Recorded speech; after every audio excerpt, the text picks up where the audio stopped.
Hey friends, over 60% of you are listening to me right now on an Apple product. iPhone, iPad, iTunes. I need your help. The truth is, Apple will make this podcast more discoverable to new listeners the more reviews it has. So I'm here asking you to take a moment and leave a review. If you've gained any value from this podcast, the greatest thing you can do for it, besides spreading the word and telling friends, is leaving a review. It's real simple. If you're on your phone, head over to my podcast page within the Apple Podcast app and leave a review. Or if you're on a computer, you can head over to my podcast page within the iTunes app. That's it. That's all I ask. And if you have other podcasts that you love, do them a favor and do the same for them. It'll make their day. Now let's get this podcast started already.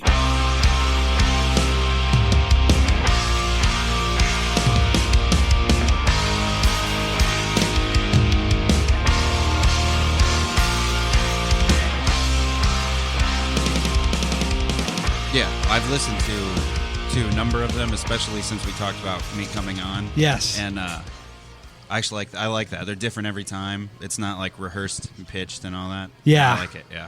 What was your favorite one that you've heard so far? I actually really liked I guess it wasn't the last one you did. The second to last one. Right. With Ken Han. Yeah. I like that one a lot. Fat Boy Shrink. Yeah. Very cool story.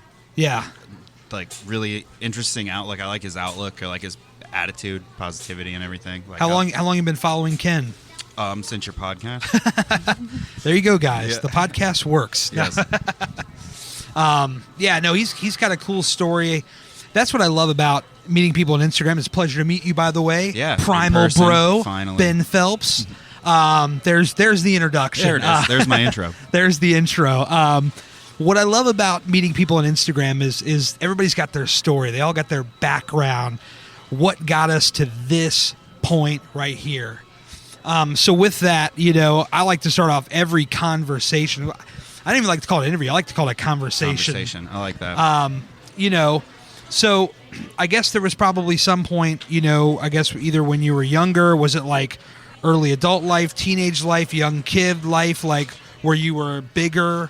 Where did all that kind of start when you were a bigger guy? Well, so I've been the big guy my entire life. As a baby, I can't remember the number, but your birth weight was always something that was like talked about. Like, oh, he was a big one. Were you double digit? Do you remember if it was that? It was just below 10, so it was in the high 9s. I was a 9 as well. Yeah. So like I got a bunch of. It started there. I mean, and I was big in school, kindergarten. Yeah. I was taller than everybody, but I used to be kind of slender. Right. But then the weight kept coming on and coming on and coming on, and eventually I was big both ways. Now, taller and bigger. Did you deal with, people like pushing you around and stuff? Like, was that ever a problem for you? Because you were taller, like I had the problem where I was always the short guy, but stubby, chubby. And, so I always had constantly people, trying to pick fights. Did you ever have to deal with that kind of stuff? So normally people who say they're funny aren't funny by it's kind of a rule.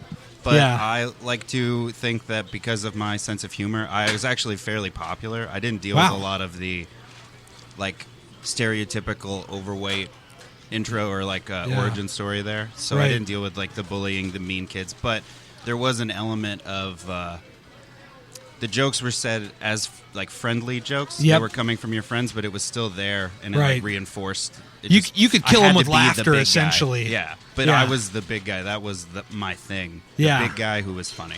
That's funny you say that. I didn't discover that until after I got out of high school. Everybody would mess with me while I was younger, and then when I finally got out of high school, I finally embraced the big guy-ness. Yeah, and then finally people stopped messing with me. I was like, oh yeah, I'd love to be big. A pickup line I used to use on the women was, what do you want a six-pack for? Everybody knows a keg is the real party, Yeah. It only worked a couple of times, by the way. It never really worked. It works once. It's worth it. Exactly. Yeah. So I wish I would have come across that a lot sooner far as... it just kind of organically happened for me. Yeah. I don't know that I did anything specific to make it happen. I'm fortunate that it did happen. Right. But I think honestly, if I had people be meaner or more negative towards me, it might have encouraged me to lose weight earlier. Could have, yeah. Not that that is a good thing at all, but I do think that like it was something I accepted because it was so much of who I was, and I liked who I was. Yeah, no, that's good. I mean, I talk so much about loving yourself, and that's key. I feel like if you don't love yourself, it's game over. Pretty much, you got to love yourself. You got to be comfortable in the body you're in, because it will hinder your success if you're not. I mean, I really believe that. Yeah. But when you talk about like being the bigger guy when you're younger and growing up, I mean, was it just a matter of you like to eat a lot, so you ate a lot and you weren't very active, or was it somewhere in between where you were kind of active but you just ate so much that the balance wasn't there? I mean, what was it that kind of escalated you? So for me, it was eating. It was just definitely food. Loved food, loved desserts. My grandparents watched me most of the time, whereas like a lot of people would have gone to babysitters while my parents were working. My dad worked out of state. My mom worked too, so like I spent a lot of time with my grandparents, and they just cooked all sorts of stuff. My grandmother would always have pies and desserts and noodles. Nice. Pasta was a staple. Mashed potatoes was a staple. So there's so much good food, and nobody was telling me to stop. No, so I just kept going. Yeah. And then by the time I had a desire to be active, I was in high school, and I was like, I want to do sports. Like I like competition. Like I like activity. You know, I enjoy the like theater, like watching it. So I was like, I really want to do this. And then I was like, oh man, I can't do this because I'm overweight.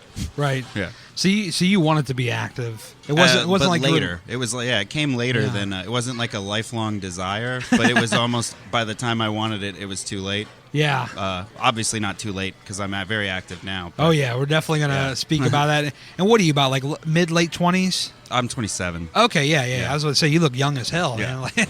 I'll be 36 this year. That's pretty sweet. My one thing that hit me, not hard because it doesn't bother me that much, but one thing my wife said was, "You realize you're closer to 30 than to 20?" And I was like, "Whoa!" First time I'd actually thought about that, being like, "That's like to me, that's like all the way adult." Yeah, no, I feel 30 you. Would be like, you can't do dumb things anymore. No, because you're 30. You got to grow up. I mean, you're a family man. You got a wife. You got 2 kids. 3 kids. 3 kids. Yeah. Wow.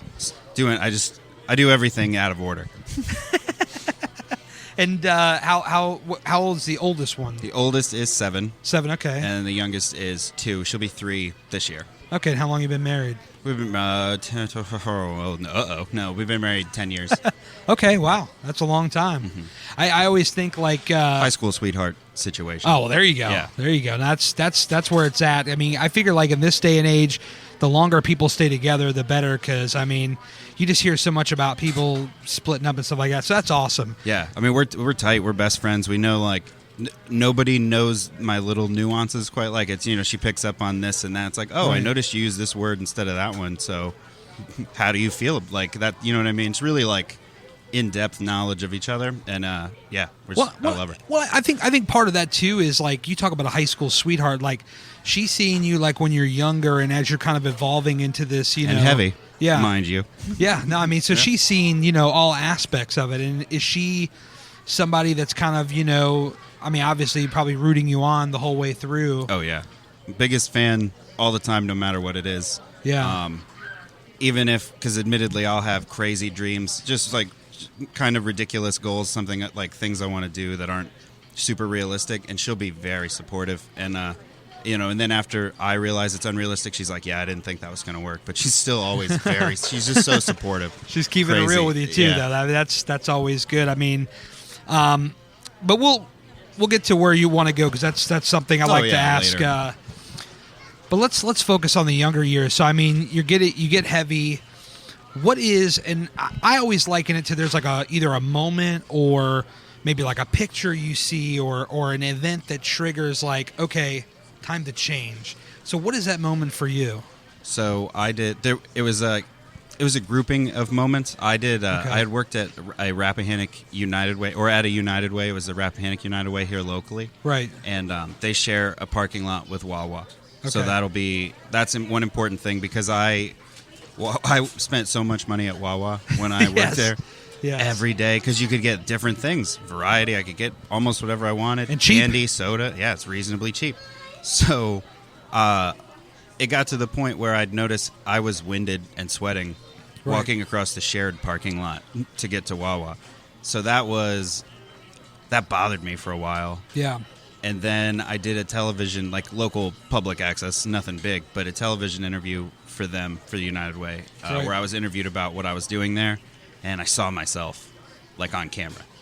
Is this the picture that, I don't mean to cut you off, is that the one from Instagram? This is the one that I share a lot for my progress picture, because it was the moment, more or less. That was like, okay. For me, that's the, for those listening that's been following for a while, for me, that's the wedding photo I always share with me in the black suit. Yeah, but I've seen that. Yeah, you're like in that kind of like bluish button-up kind of shirt. Blue dress shirt with a tie and pants. You see my stomach hanging like way over on my legs, and it's at this is a terribly unflattering angle, which made it all the worse. Yeah, it was a bad picture. It's a bad one. You look at that picture and just get like really pissed off, like angry at myself for like letting that happen in the first place. Yeah. Admittedly, a little bit angry at like the people that were around me. It's my grandparents, my parents, because like they didn't know any better, but they also didn't help me stop it. Yeah, you know what I mean. They almost encouraged it. So like, it was a lot. Not all of them are just feelings, obviously, because ultimately it's on you.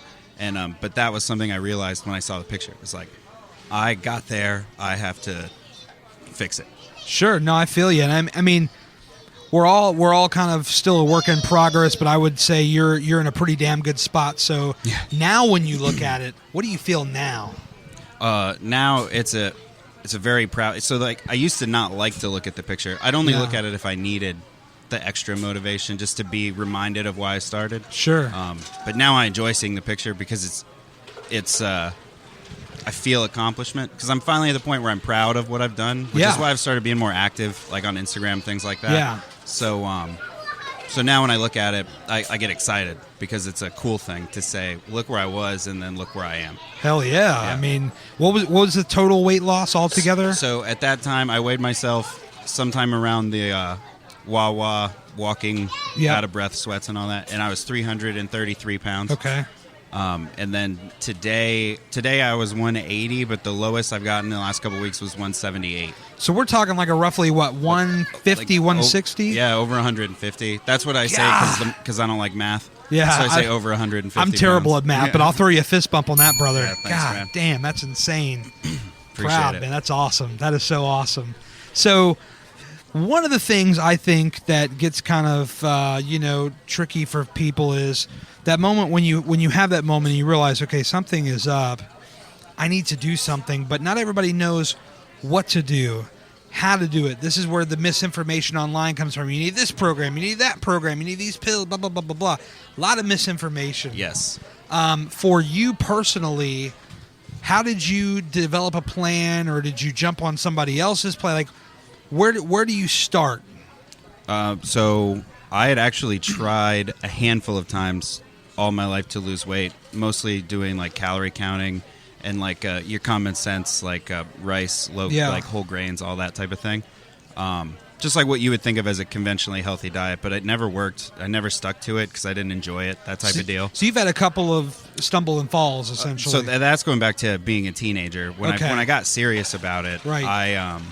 I was already a fan of the Joe Rogan podcast. Yeah, and I had heard him talk about the paleo diet. Okay. So I tried that, and I actually had pretty decent success. And then the things that I could eat were already things that I enjoyed. So like steak and sweet potatoes. Like I like those a lot. And hold on. Yeah. I don't want to lose this thought, go but for it. For those of you that are not on Instagram following at Primal Bro, this son of a bitch sitting across from me every day, I got to log on and see pictures of this steak with the butter. I love it, by the way. Yes, but me too. Guys, y'all need to jump on Primal Bro on Instagram and check this guy out, because if you like steak, this is the place to be. Yes, you're going to learn some things, but you also get some of that nice food porn. But I'm sorry, go ahead. No, that's cool. But the paleo diet it fit who I was, what I liked. Just naturally, right? Yeah. We talked before we started recording about how I can repetitively eat the same things over and over and over. Yep. So I found like a couple meals that I liked, and I just kept doing it. Then also on the Joe Rogan podcast, he interviewed Mark Sisson, who founded or created the Primal Blueprint. Right. Which was, at the time, I looked at it like, oh, it's the paleo diet with cheese. Yeah. So even better, right? It's cheese. Who doesn't like cheese? Right. So that was kind of my excuse. for starting that was just like, oh, it's the way I've been eating, but I can have like cheese and cream. Sweet. Yeah. I did that for a little while, and I got all the way down to 209 pounds doing that. Yeah. Wow. Then I just had some really rough stuff go on. Like I've had I had like a little bit of depression and like a really rough patch, like just real rough stuff. And I got back up to 245 pounds because I stopped doing everything. Yeah. Then I'd seen talk about the ketogenic diet when I was Primal. Yeah. So like I was aware of it. And then when I was looking to lose weight again, when I got remotivated to kind of get back on it, because like when I got back up to 245, I was like, whoa, I can't say I've lost over 100 pounds anymore. Right. Because that was like who I was. That was a big thing, right? I was proud to say that, and then I lost the ability to say that at all. So that remotivated me. Found keto, did keto, lost 80 pounds, and now I do a carnivore or zero carb diet. No fruits, no veggies, nothing. Again, you would conventionally consider healthy, but if you follow me on Instagram, like Gary said, at Primal Bro, you'll definitely get information on why I don't have scurvy or anything like that. Sure, yeah. It's just I feel like when I look at your feed, like I feel like you just eat steak all day, all night. Like, is that pretty accurate? More or less. Decent amount of eggs too. Okay, yeah. I am a pork chop fan. Yeah. Have been ever since I was a kid. So Yeah. I'll probably eat more pork chops than a lot of people who follow the same diet as me. I don't know many people that don't like pork chops unless you're vegetarian or something. Exactly. They're so good. Underrated. Yeah. No, I love pork chops, but the steak, definitely I can identify with that. So yeah. My favorite. Yeah, every day.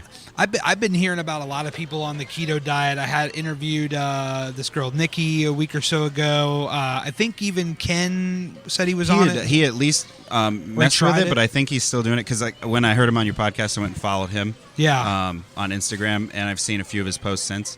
But I'm pretty sure he references keto, like food and his workouts and stuff like that. I definitely see that very apparent, at least in the people that I follow on Instagram.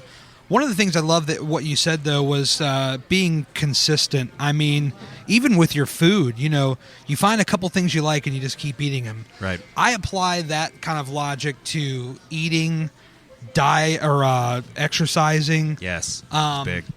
Until it stops working. I mean, then you switch it up. But I think that that's so key for people to be consistent at something. You find the things that you like. Stuff that's going to work, and you just triple down on it and just keep going at it over and over and over again. It's oftentimes better than the alternative. Yeah, but that's why a lot of people won't stick to to a diet because if it gets repetitive, but switch it up. Because a lot of people can't do that like I can. But yeah, I agree with the fitness. Find things that you like. Yeah, and do those for sure because some activity is going to be better than none. Take tennis lessons, whatever you want to do, just something. Yeah, I know that when I started, it was treadmill for me. I mean, I did that for 7-8 months because it kept working, and I was like, "Well, it's not broke." It works. I don't mind it, or you like it, depending on what it is. You're like, it's working, and then one day it stops working, and you just reevaluate. Yeah. Then I found the stairs, and those just beat the hell out of me. Yes, love the stairs. Brutal. But for you, I mean, when you first got started exercising, what did you find that you really liked, and what did you start doing on the exercise front? When I first started, when I was just ready to commit to a change, I was way too embarrassed or nervous to go to the gym. Yeah. So I started body weight exercises at home. Okay. Push-ups. Found a couple routines online, like push-ups, dips on a chair, things like that. Yeah. Did as much as I could. I'd go for walks. Just like really ease myself into it. Because have you always been in this area, by the way? Yes, I've lived here. Okay, well that's a good forever. thing to your point though. It's like there's a lot of places you could walk, and you just walk and walk and walk down here. Yes, there's not a lot down here. There's woods. You'd see no other person. Maybe some deer. Yeah, it's nice. I like it a lot. And what was the thing about the gym? I mean, other than being nervous, like you just didn't like being around the people, or did you feel like people were going to judge, or was it kind of a combination of both? It was all of that. It was. Yeah. So I didn't want to go there and embarrass myself, right? Sure. I didn't like the thought of being judged at the time. Sure. So like there was a lot of and almost everyone who I hear talk about it and who talks to me about it feels the same way at first. I get that. For me, it took me almost a year to get comfortable with many things. For the gym, I really didn't care, but like I think in life in general, just to get comfortable to do anything, like if you believe in something, you do it. Like let's take this right now. we're sitting in the middle of a Wendy's. I didn't eat anything here, by the way, folks. He's a witness. Props to him. But the thing is, it's like there's probably people looking around and saying, "Who the hell are these guys talking on microphones in the middle of a Wendy's?" Right? But when you have that power of not giving a damn, it's just like it's a wonderful thing. Yes, it is refreshing, and if you have not experienced it, you need to. For sure. If you would have met Try to give less of a shit. Yes, exactly. No, I love that. I mean, if you were to meet me 2 years ago, we probably wouldn't be doing this. I'd be like, man, let's meet up at a house. Where there's not a lot of people around. Let's wait till after dark. Yeah, let's wait till after dark. But you found long walks, working at home in the house, and so kind of you just evolved that, or did you eventually start going to gyms? No, I got a gym membership, but because I had to get myself ready for the gym. Sure. It was like training to go train. You know what I mean? So once I got to the point where the body weight stuff, like you said, where it stops working, slows down, you don't get the results you want anymore. I was like, all right, guess it's time to sign up for the gym. But at least now I'm not incompetent, right? I'd learned plenty by that point. Sure. To where I didn't look out of place. No, I get that. I mean, not that anyone does, by the way. Yeah. I've also learned that you never really look out of place at the gym. It's like everyone's too busy doing their own thing. I get that. I know that there's times where I've been in the gym before, and maybe it's just because I was in the wrong gyms, but there were definitely people that kind of give you that look like... Oh, there's wrong gyms for sure. Yeah. There's people that are like, they're looking at you like, like, who the hell are you? Right. I'm like, I'm sitting here trying to get better so I can look halfway decent like you do. Right. Like, what are you looking at me like that for, Like, and I think people with that attitude have probably, I don't want to generalize, but likely have never been overweight. So they don't know all the stuff that you're going through to get just to that point. Sure. And then they could ruin it just with a look, right? Exactly. Yeah. And to them it's nothing, but to us, to people like us that are just starting out, or people that are listening out there right now that maybe they haven't started. Right. They're following one of us on Instagram, or the both, hopefully. Right. And they're sitting definitely there after this. Yeah, exactly. And they're sitting there like, okay, I'm ready to go to the gym.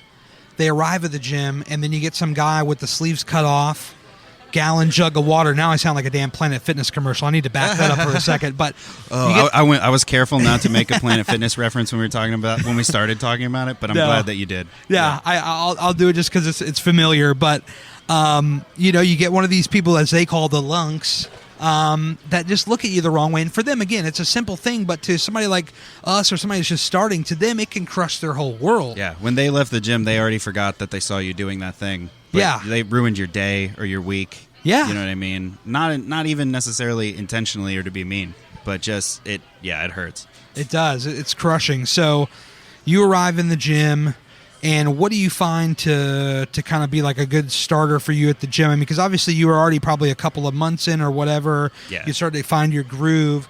So what do you do when you arrive there? Like, do you just kind of figure out an attack plan, or like, what are you doing when you get in there? I never did personal training or anything. I just like self-taught, YouTube, internet, stuff like that, right? Yeah. Reddit was big for me. But so I got in there and I just kind of like put my programs together. Again, like you said, double down on the things. Like, I like doing this and it's working. Yeah. And then it stops working, so you find something else you like. And that was probably the best way to describe the approach I took to I love it. to the gym. Yeah. I think it's always something where you ride the motherfucker till the wheels fall off. Yeah, I mean, honestly, sure. That's really what you got to do. Yep, I agree completely. It's what you got to do, because if it's working, then you keep going, and that's really, you find a rhythm that you like. And this is why I don't like trainers. There's nothing wrong with them, because they work for some people. No, but I just trainers are great. I'm studying, not that you have offended me or anything, but I'm actually studying. I'm to get certified so that I can get more serious about trying to help other people. No, online, I love that. Coaching, I think things it's great. like that. Yeah, but I don't think everyone needs it. No, at all. I think it's just when you have some that they want to push their thing. Oh, yes. Bias. I like what you say about find what you like.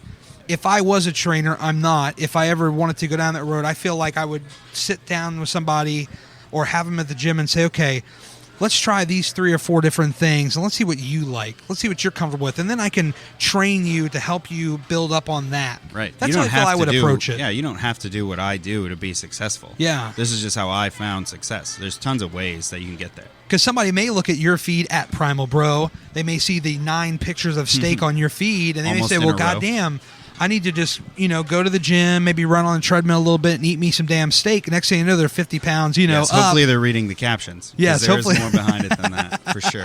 Yeah. So I do think that, finding your own rhythm is so important. Yes. Because that's really the key to success. So you get in there, you're doing your thing. How long, what kind of time frame are we looking at here to lose that kind of 150, 160 pounds? How long does that take you? So from the time it's been about 3 years total, okay, maybe 4 even at this point. Because like I said, I didn't jump right into the gym. I made little changes. So I don't have an amazing success story. A lot of people are 100 pounds in 8 months. It's that wasn't me at all. It was 2 years, finally hit 100 pounds, right? 2.5 years, I'd gotten down to 209. And then there was a 6-month period where I gained back the 40 pounds, basically. Sure. That was when I discovered keto. I started keto early last year, right at the beginning, more or less. And then going keto, or in December, I went to my carnivore zero carb diet. So we're looking at 3 or 4 years of progress, backslide, progress. Yeah. I think the backslide though actually makes you stronger. Oh, for sure. Definitely. In some weird way, I know for me, and again everybody's different, but for me mentally I still need to have that one cheat day a week. And so sometimes I have, I may overindulge. Right. But in a way I kind of like that cuz I'm okay, now I'm going to get in there and I'm going to push my body a little bit more, not to the point of where I'm going to hurt myself, but just it almost gives me the incentive to push a little harder, make the body stronger so I can go farther. This week, I recently got on the treadmill and was finally able to run at full speed for a half an hour without stopping. Nice. I hate running. That blew my mind. I run as little as possible, by the way, for this, yes. So what does your cardio look like if you don't like to run and stuff? So for my cardio, I do a lot of jump rope, okay, and a lot of sprints. So my running happens over a short period of time, minimal distance, but all at max, you know what I mean, 110% effort. No, I love it. That's great. It helps me with the other things that I like to do with my jiu-jitsu. Right. I do kettlebell exercises for strength. Yep. It helps. It's overall more explosive, and I just get it done faster. Just like normal running, which a lot of people love. Right. It's terrible. You'll never catch me in a marathon. Maybe a 5K if I have to. I'm getting ready. I'm getting ready for that 5K. I'm working on it. Nice. But, yeah, I did. I think you've talked about that on your Instagram. I think a little right? bit. Yeah.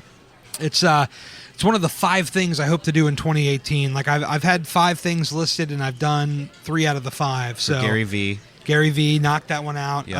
Podcast on the road. Travel podcast, that's right. Yeah, yep. And then see, I'm a fan. I actually listen. I know. I appreciate that. Thank you. Yes. Props. And then YouTube. Although the YouTube I backed off only a little bit because I know they're demonetizing people. Which actually I should ask you about that because you're big into the YouTube now. You've been doing that for a couple months now. I've been doing it. So I think I officially started in December. Okay. I got really serious about it this year, late January, or early February. So not even a month or two.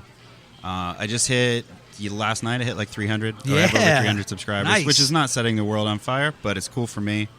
Let me tell you something really quick. You may already know this, but I want to throw this out there for everybody that's listening that wants to create content. Don't worry about your number. If your message is strong enough, be consistent. And when your message is strong enough, the audience will come. That's what I've learned. If it's good, they will buy. Oh, I mean, I can't hate on it because, like I said, I've seen channels that have existed longer than mine with half the subscribers. So exactly. It doesn't bother me. I like it. Actually, I was proud of it. I'm very proud of it. If you follow me on Instagram, exactly. You'll see, that Primal Bro. But yeah, so I do the YouTube. You can't monetize till you hit 1,000 subscribers and so many views. So I'm not to that point yet. Something I was hoping to talk to you about today. Yeah, let's do possibly it. Off mic, but we can talk now. Either way. Something that I want to do is do a T-shirt, kind of design brands. Oh yes, stuff. I can know definitely that you help do with that for sure. Thought I could get some tips, pointers, but I have a lot of cool ideas. A lot of it stemming from some of the mean comments I have gotten from vegans lately. They have inspired T-shirt design ideas. I think that Primal Bro, and we'll get into the origin of that in a minute. I just have to say that brand name is strong as hell. I love that. That looks as strong as you. I mean, you look strong. Thank you. I love that brand. Like, how did you come up with the brand Primal Bro? So I started having success on paleo primal diet, like I talked about. I looked up recipes. Like, all right, I wanted to learn like what can I cook. I'm pretty good in the kitchen. At that point, I had only ever made like pastas, and I'm like, oh, I'll try this. I'll throw this in. But I was looking for recipes, and every website I would go to for paleo recipes, I'd have to sort through like sports bra reviews, and like how to have your period on paleo, which there's nothing wrong with it, right? There's nothing wrong with it, but it just wasn't the content for me. It wasn't like it had a lot of things that weren't necessarily applicable to my demographic. Yes. So I was like, well, I can do this. I'm a good cook. I can make recipes. I can make it more straight to the point. Yep. So I started with a food blog. It's evolved into now Instagram, YouTube. Yeah. Do you have a website right now? Primalbro.com? It's primalbro.com. There's still recipes up there if you want to go check them out. I haven't done recipes in a while, but I just started doing some on YouTube. So definitely check YouTube out too. Primal Bro, same name everywhere. Everything linked on your website. Like if we just tell them go to primalbro.com, you'll get everywhere. Okay, Reddit, everything. I should tell people though to the T-shirt thing, and I want to enforce that this was not a planned thing. Like no, I did not know you were going to bring that up. Never talked about it. But if you actually go to Gary'sPodcast.com/T-shirts, there is a link because I really believe that T-shirts are the ultimate side hustle. Yeah. I talk a lot about this. I was actually able to quit driving for Uber and Lyft, which I loved, by the way, because I started the Hard Work Always Wins brand. And I want to tell people that if there's somebody like the Primal Bro, or if you've got some kind of message or brand, if you go to Gary'sPodcast.com/T-shirts, there is a link that you can click on to get your T-shirt online business started today. Oh, so perfect. Go check it out, folks. If you've got that creative itch, if you've got a strong brand name like the Primal Bro, get over there, Gary'sPodcast.com/T-shirts, and you can find out all the information that you need to know. Yeah, I like T-shirts. It's a community. Nowadays, you share them on Instagram with your hashtag. You see who's wearing the same shirt. Yes. So many funny ideas. People are so creative, and it's so much easier to make stuff now than ever has been. Absolutely. So, yeah. I mean, if you told me 2 years ago I would run a clothing line, I would have told you you're absolutely out of your mind. Nuts. Yeah. I would have been like, nah, bro, I'm sitting here at home, PS4 in it, with some pizza rolls, watching TV. Yeah, I'm busy. I don't have time for that. I'm trying to put on a few pounds here for the winter. You know? Right. It's cold out here. Yeah, exactly. So you got started with the YouTube in December. About how many videos have you put out in that time? Oh man, we got to be. So I haven't been I wasn't as consistent, I should say, at the beginning as I wanted to be. But for the last month, I've been doing 3 a week. Okay.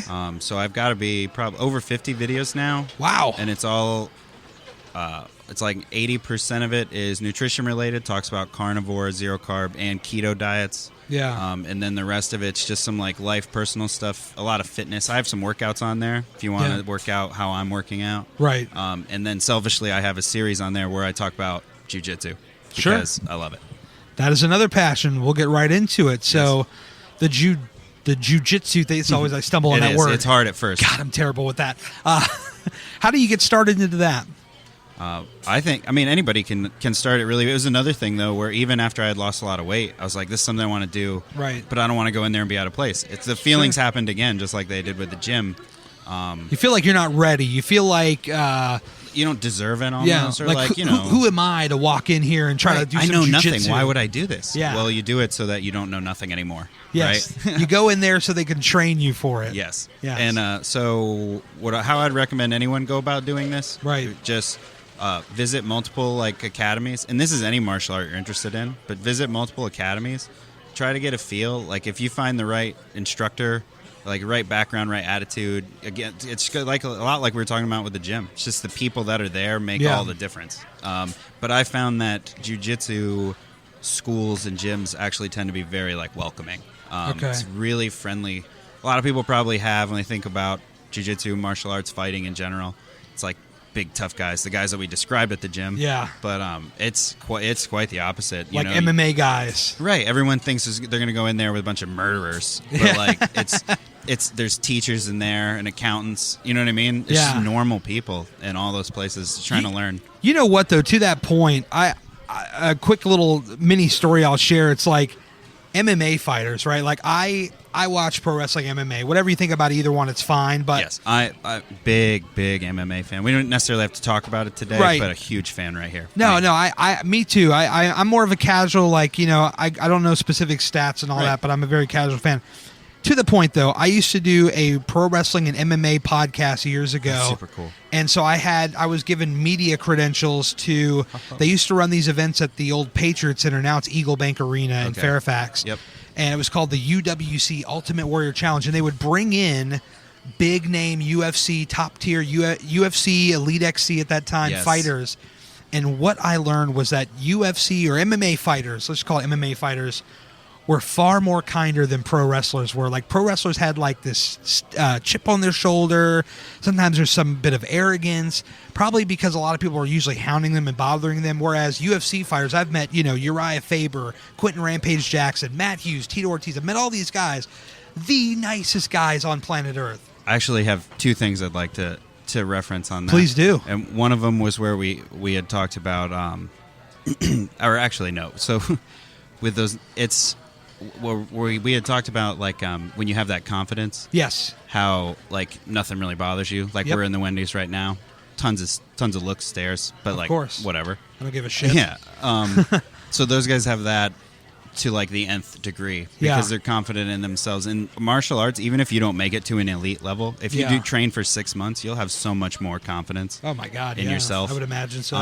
And then also, especially martial artists on that level, they've been humbled a lot. They get there kind of like they've scratched their itch for, like, to know who's better, what you can do, things like that. Whereas, like, the wrestlers, if they're not in a real fight, you're just kind of like, you think you're like big and bad, and then somebody who's actually big and bad comes, right? Well, I mean to them, I mean they do work out a lot. There's a lot of working that is out. athletic. They're very much hell. athletic. Yes. Yeah, they're very much athletic. I think it's just sometimes a mental thing because they're a lot more prone to being and like they get harassed in the character, airport. Too. Yeah. You gotta, like, if you have to be cocky in character, you're gonna have to be cocky at least a little bit in, like, real life. Yeah. I would imagine. But it's like the MMA guys. I mean, Rampage, he was sitting with two, like, beautiful women watching the fights, and maybe my timing was off, but I approached anyway because I'm like, fuck it. I had my media badge, which, by the way, if you ever have a media credential, it's kind of frowned upon to approach the fighters and want to take pictures of them. But at that time, like, I just didn't give a damn. Everybody's got to learn, right? Everybody's got to learn. So I just walk up. I'm like, hey, Mr. Jackson, so nice to meet you. I throw up my hand. He shakes it. And I'm like, would you mind if I got a picture? He's like, not a problem. Let's do it. Like, he was just more than happy to do it. And that, for me, like, I just learned that, to your point about, you know, going into the martial arts and how welcoming people can be, I very much got that vibe, even just asking for a picture, which is crazy, just how friendly they were. It's very warm. When it feels genuine, a lot of times when I talk to you, it's just it's like it's a weird thing that you can't really describe, but it's like a kindness comes from it.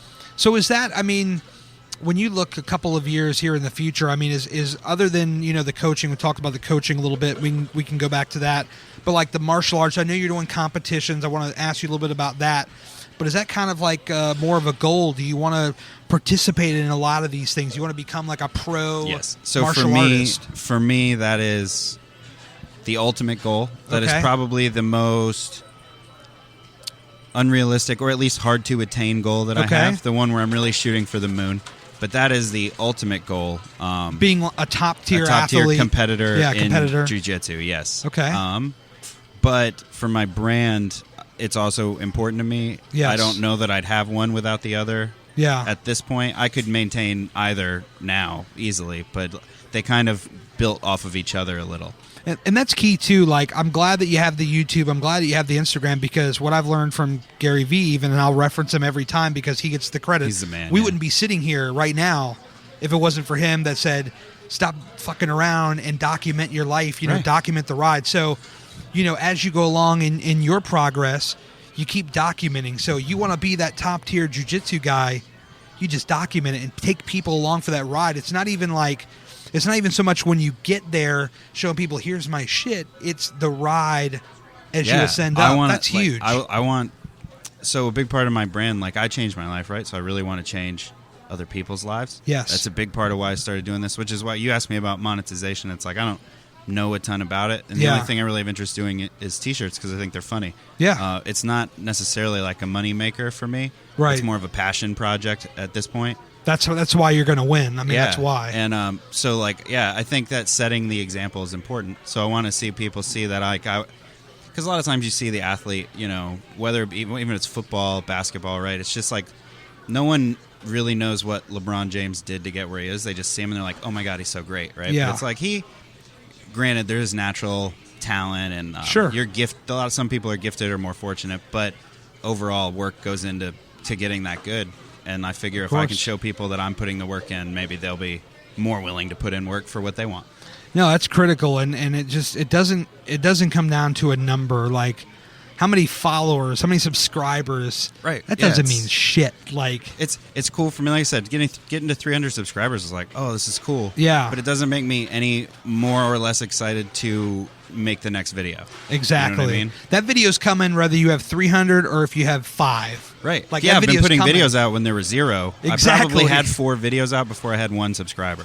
Yeah. So it's like, who is I making them for? It's for me, ultimately. It's a passion project. I want to just change like you people's said. lives. Yeah. Yeah. No, I'm with you on that. I mean, I'll throw you a fist bump on that. Number I mean, 2. that's number 2. Number We're up 2 to of the 2. We need a podcast. bell. Right. I'll I'm going to go insert a back sound and listen to effect. the old episodes and see if we're setting records here. Yes. I mean, that's really what it's all about is changing people's lives. Like so many people that are worried about a number. Like I see people like on Instagram. This is where it's the most apparent to me. Follow, unfollow. I want 10 followers, but I want 100,000 followers. You know, like it's just a mess. My favorite thing, which again I totally understand, and maybe if I looked at this more as like a business or numbers thing, right. I would be more sympathetic. But my favorite thing is when a post comes up and it says, "Oh, you want to enter this giveaway? Follow these 19 people and tag 17 of your friends." Yeah, and it's like, okay, so like you just want it's numbers. Yeah, and it's like they don't. I don't know. It feels like it takes away from the product. It's just like it's a grab for cash grab, but for attention. I think my one and only giveaway that I did, I asked people to tag 3 friends. Right, which I'm slightly guilty. By the way, 3 is the maximum acceptable number of friends. Okay, all right. No, that's personal good. Opinion. I think I did that number because I was giving away 3 shirts. I'm like, tag 3 friends. I'm giving away 3 shirts. So at least there was logic to yours too. Well, the whole thing behind it is, and I don't even care talking about it because I'm so transparent with everything I do. Maybe too honest to a fault. No such thing. For me, it was like you got to follow me. You got to follow my brand. Okay, you got to have those 2 accounts. Logical. Tag 3 of your friends. That's it. You want extra credit? Post it in a story. Make it your own post. Tag us in it so we know that you posted it. And that was it. But the reason why, the logic behind that is to create visibility for the brand ultimately. Because when you look at my account, and again, it's not about numbers, but like my account, I might have 2K, but my brand has 200. Maybe it's like 253 or whatever. Right. I'm happy for those 253. I'm happy to have those people. Like for sure. I might have 2K, but that's just because I may be on there way too much and interact.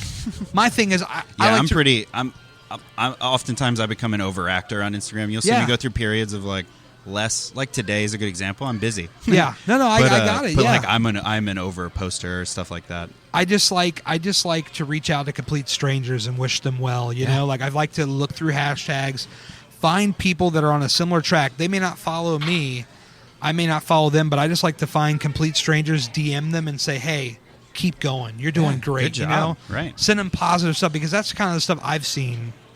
So I'm always in a logic of paying it forward, but I'm always about, you know, I don't care if it's 200 people, if it's 2,000 people. If it gets to 200, that's great.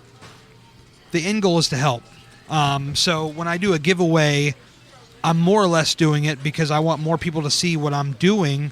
Because all of us are lying if we say we're not in it for people to see what we're doing. Absolutely. But the point is, it's like what we're doing is we're showing you a way. We're not selling you on a product. We're selling you on a different way to potentially live, a different way to think is how I like to put it. So you're creating visibility but you're doing that to show people, hey, I'm doing this. You might be interested. Maybe you'll think differently than you did. Yeah, and it's because I totally get the clothing, like having like 2,000 versus 200. Yeah. Because I have like almost 800, I think, Instagram followers. Yep. Again, nothing spectacular, but it's big for me. Yeah, and then that huge. Translates to 300 on YouTube. And it's like, okay, so where are those other 500 people? Well, that doesn't really matter, right? I'm just happy to have 300 on YouTube at all. That's 300 people that are with you, that are into your message. Yep. That's huge. The community. That was the big thing for me for T-shirts. Like I said, it was like a spiteful, funny idea that I have for some T-shirts now. But I've seen people share those same opinions, and it's like, oh, there's a real community around this thought, right? Around this concept. So I don't know if you've ever had this, but I say this many times, and it's relevant to our conversation right now. I have more people that I've met on Instagram that support me more than people in my quote-unquote real life. Like, I've got people that, 8 million %. Yes. Yep. I mean, and, family, I mean, they're not really Instagram people, so I get that. They'll text me or say, hey, good job. It's not like they're not with me. But, I mean, whether it's just friends or other kind of family or whoever that they either just think you ain't going to do it, or they've seen you when you've stumbled and fallen, like, that'll be over before you know it. That's the worst part about having them, like, making the mistakes is because then you see who's surprised and who isn't. It's like, oh, okay, I get it. Yeah. Oh, I see. Who's real, who's not. Yeah. But that's the thing about Instagram that I love, and I want to talk to you a little bit more about that as well. It's like, you get these people that, like, they just met you on Instagram. You probably have never met in real life, but they've got your back way more than anybody else. So supportive. I have so many people who I don't like, to the point where I don't know that I know their real name. Yeah. Short of their handle. Yeah. Who are just they constantly they say supportive things, right? Yep. I'll see their stuff and be supportive, and it's like, you might not know my name. You know what I mean? Yeah. But like, there's still some kind of connection there, and the community's huge because the more support you have, the easier it is to keep going. When did you get on Instagram and for some people they created it specifically for this, or some people it was personal, then they turned it into this. So where was kind of your origin for getting on Instagram? I think I have a personal Instagram, maybe 5 posts that I haven't logged into since I was like, oh, this will be a good idea to make this Instagram account. Yep. I started one for Primal Bro when I started the food blog back Paleo Primal days. Yep. And honestly, I didn't want to have like personal and brand because I wanted to, like, I was all in, like we talked about, right? So like, this is personal, this is a brand. So if you like it, you like it. If you don't, you don't. But it's me, right? Yeah. And so that's still kind of what I do. You'll see every now and then I'll post like with my kids and stuff. So it's mostly food and information, but more so in my story and occasionally in my posts. You'll see like family, opinions, funny stuff. Your feet. My feet, oftentimes. Depends on the socks of the day. But you will, if you follow me on Instagram, there's a 100% chance you'll see my feet. I had to throw that out there. I'm like, I feel like I've seen this guy's feet at least once a day. Probably. There's nothing wrong with that. I just wanted to point that out. I have colorful socks on right now, as a matter of fact. There you go. What color are you rocking right now? There are 5 different colors. 5 different colors. Yes. Okay, fantastic. So you'll get some information, some family, some feet. Some personal steaks. Things. Yeah, personal lots things. Of steaks. More steaks than anything. A lot of steaks. You almost need to have like if this is not already on your YouTube, because I've seen some of your videos, I've not seen them all, confession, but I've seen some. You almost need to have like a cooking show of here's me making my steak. The first recipe video that I did. Did you do one already? Now, okay, great. And I put it's the right way to cook a steak, because I'm sure you can tell from talking to me now, I don't have an opinion on that there's a right way to do many things. Okay. But if you're going to cook a steak, there is a right way to do that, and you have to reverse sear it. Beyond that, head over to my YouTube channel and you can watch that, the right way to cook a steak. I am on it. Yes. Because I like some steak. You'll love it after this. Right. So the Primal Bro brand, you're getting this thing really kicked into gear. You want to do the jiu-jitsu on a high level. Yes. You want to continue to build the Primal Bro brand. So is this really, and the coaching too, and that's a big thing too. So you want to, I guess, parlay that into kind of like an online or maybe even something local. Like, what are you looking to do with that? So I'd want to run it off my, like, attach it to the brand, right? So it goes off the YouTube channel, off Instagram, off my website. And I like the term coaching and not training, because I'm not going to tell you what to do on what day. Yeah. How much of what to eat at what time. It'll be more of general guidelines, and then help, advice, motivation, discipline. And then being able to go more in depth for people that want it is easy, but I don't want to promote here's what I'm doing, so you should do this too, or here's what I think is the right way for you to do this. No, I agree. Do you envision that you'll have different levels of this, or I think there'll be kind of like a. So I've actually heard, again, we'll go back to Joe Rogan, who I've now mentioned an excessive amount of times. I'm like that with Gary Vee. There are people that listen to my podcast like, God damn, there's that Gary Vee guy.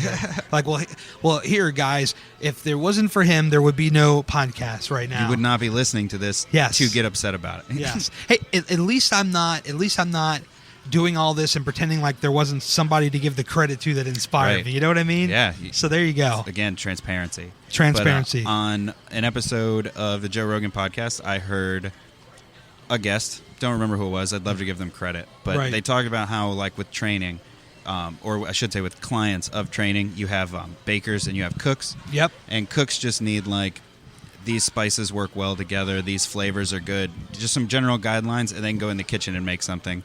But if you're baking, it has to be very specific. You need to know how much of this and when to put this in.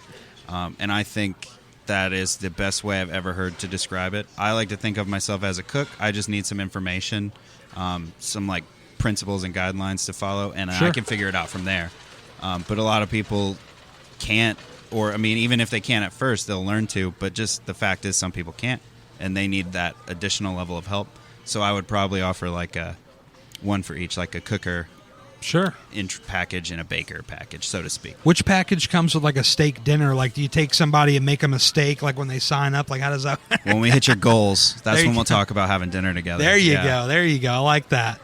So in between the jiu-jitsu and the coaching and the Primal Bro brand, like, how do you find that balance, like with the family time and other, maybe if there's other activities you like to do? How do you balance all that time?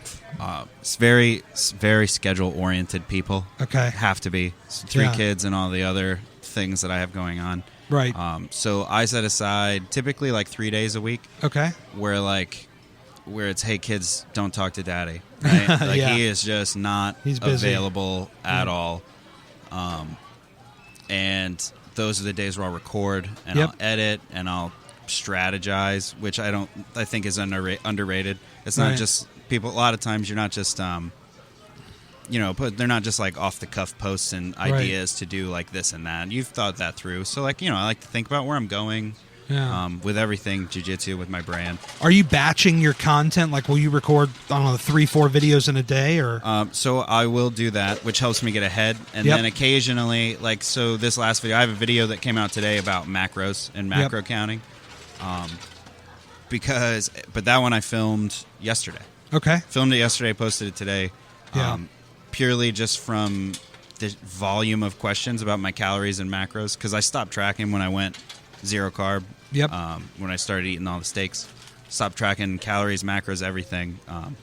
So people are like, well, how do you know? What should I do? What are your macros usually? What are your calories usually?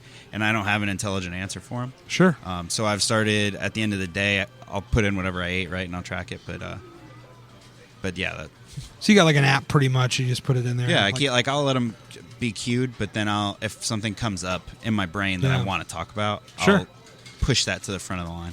Oh, definitely, definitely. And then I guess, is there anything we didn't cover? Like, is there any other like cool activities you like to do that doesn't include jiu-jitsu, working out? Like, what do you like to do other than that? So again, we were talking about family time, right? Yeah. So there's not a ton left, but I heard you reference PS4. I'm an Xbox One guy. Okay, I have both. Okay, excellent. Yeah, there you go. So we can exchange gamer tags at the end of this. Primal Bro, is it?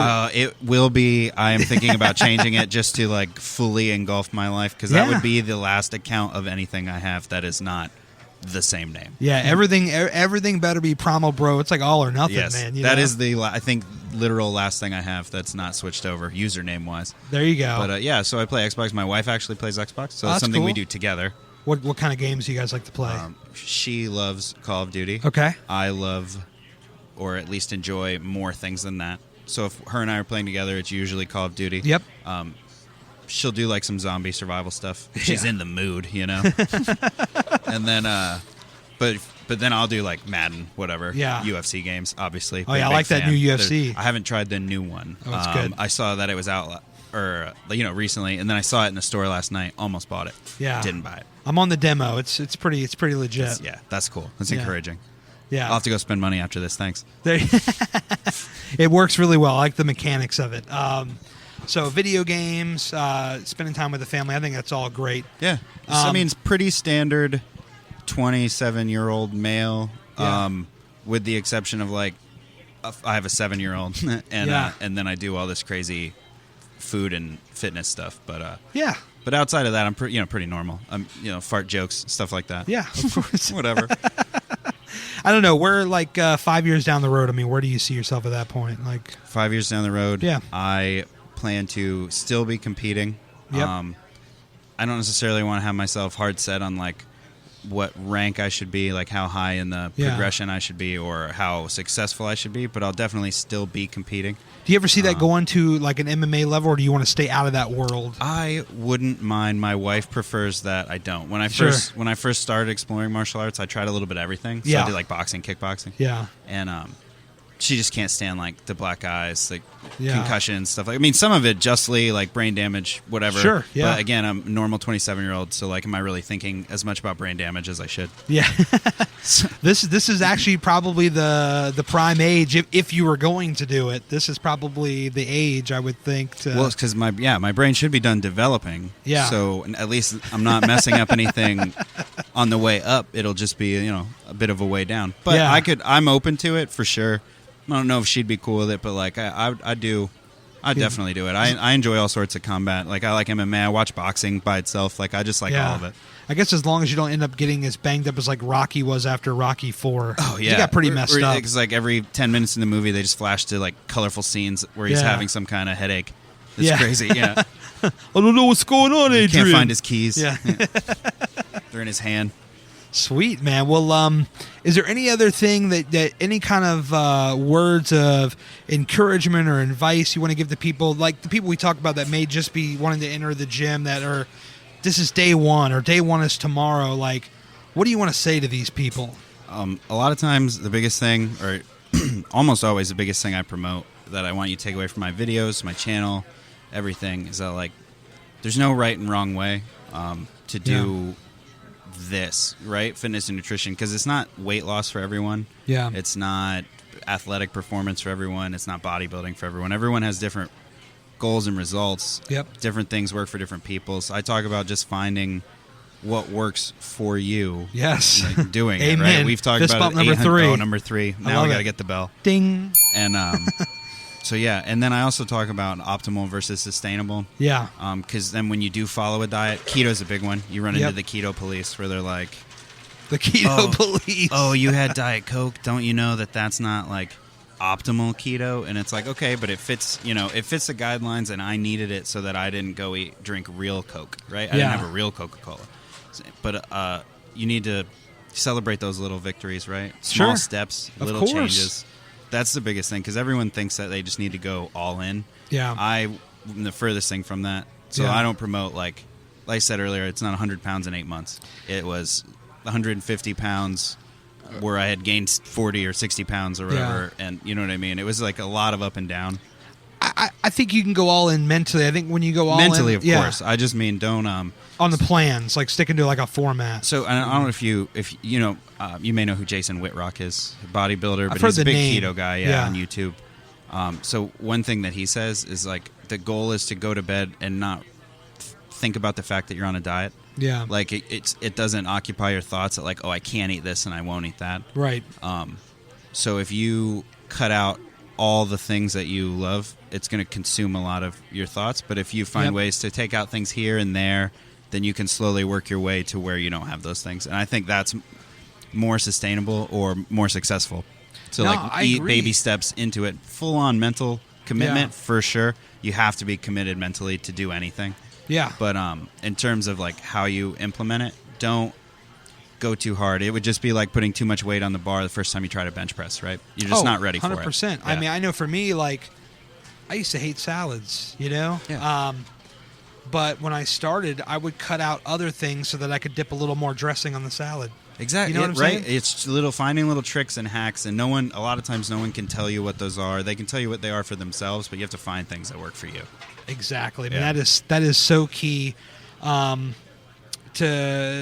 the success, because if you follow, I really believe, like, if you follow too much on somebody else's belief, you either go one or two ways. You either nail it or you fail, and when you fail, it makes you want to stop, or it brings you close to wanting to stop, and then you just fall down this path of, I'm a piece of shit, I can't do this anymore. Because I've been there, I've lived that, you know? Me too.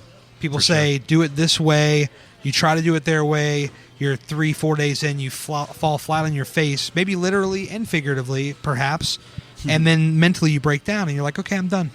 Right. Who am I? I'm not worth it, you know, or you think that at least. You're like, I'm not worthy of trying this, you know? Like, your mentality plays into so much, your mood, your energy, your mindset, your life, your decisions. It's just getting in the right headspace is super important. Exactly. One of the other things that I think is very mental a lot of times is the scale, and where do you fall out with the scale?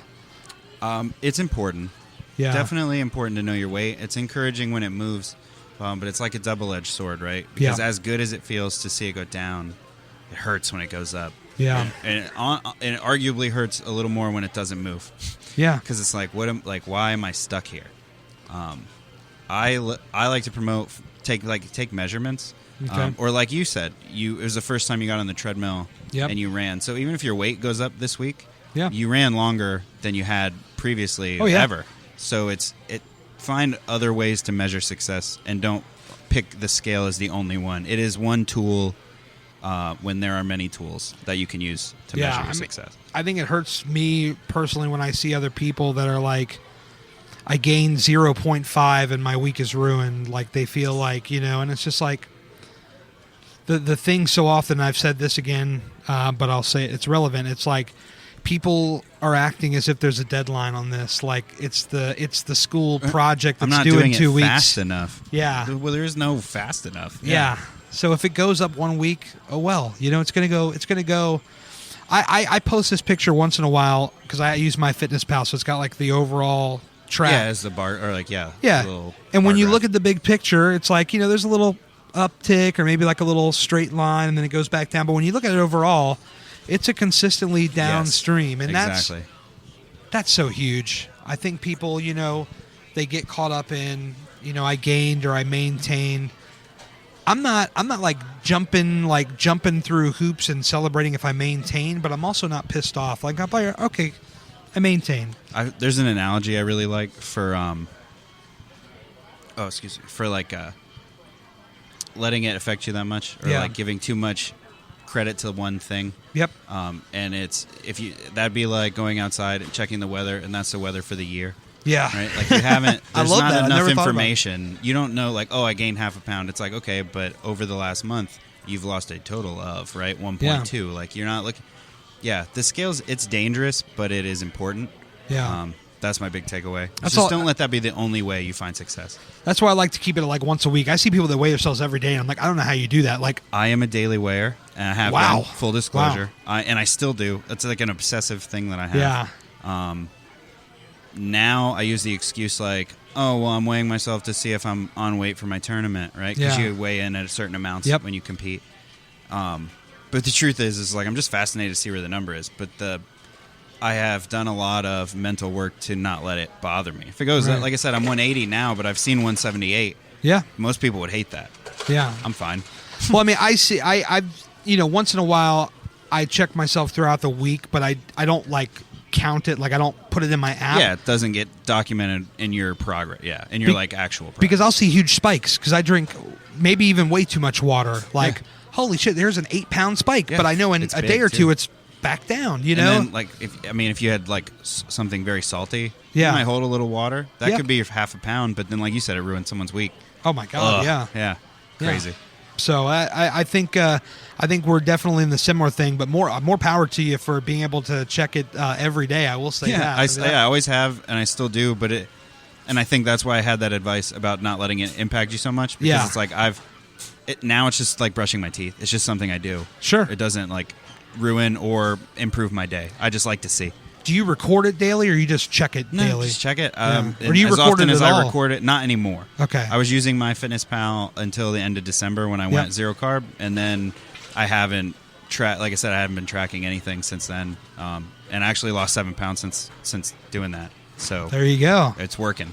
Well, Ben, you've lost over 150 pounds. I'm going to give you, I think this is the fourth fist bump of the episode. Obligatory, number 4. But I just got to say, man, you've done an incredible job. Keep doing what you're doing. Thank you. I love that you got the YouTube and you're doing the Instagram, and just, let people in. Keep showing them what you're doing. I think it's valuable. I think people are going to learn a lot from what you're doing. And it's just been such a pleasure to have you this week on the podcast. So thank you. No, it's been my pleasure. Thanks. Thanks for having me. We've been trying to set this up for a while. Yeah, I know. But that goes back to the scheduling thing. I mean, yes, you are a busy man. That's what I mean. It was mostly my fault that we haven't met, but I'm really happy to be here today, and I'm really looking forward to listening to this. Yeah, definitely. So, Thanks, no problem. So, primalbro.com, Primal Bro, everything, pretty much. At Primal Bro on Instagram, at Primal Bro on, everything. I even have Pinterest, so if you want to look me up there, you can pin the recipes. What do you do on the pin? Okay. I know we said we're going to stop, but give me like the 2 or 3 sentences on Pinterest, because I feel like this is the one social network that I am not on. Like, I do not have an account. I've never signed up there. I've never went to Pinterest.com. Like, what the hell do you do on Pinterest?